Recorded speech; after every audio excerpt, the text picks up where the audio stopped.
Alae! Alae! Alae! Alae! Alae! Alae! It's entitled Darkness of Life. It's been dedicated to the young who may experience suffering, especially on our generation. It's a lot of young experiencing it. Ang paghahabi ng tadhana. Wow! Kung parang paano sila nagkakilala, paano ba natahi ang isang pag-ibig na kailangang mabuo. Pag-iibig.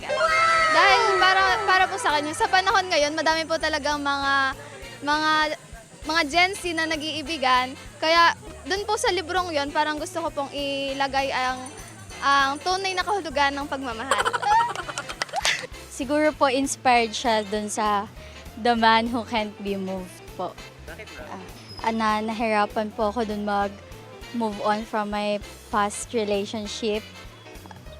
Yun po, kaya po, yun po yung parang gusto kong isulat or ipamagat po na story. Sa libro, mamang sorbitero! Ay, yan ang hanap buhay ko Nice. So, para malamigan ang ulo ng mga tao. Yun.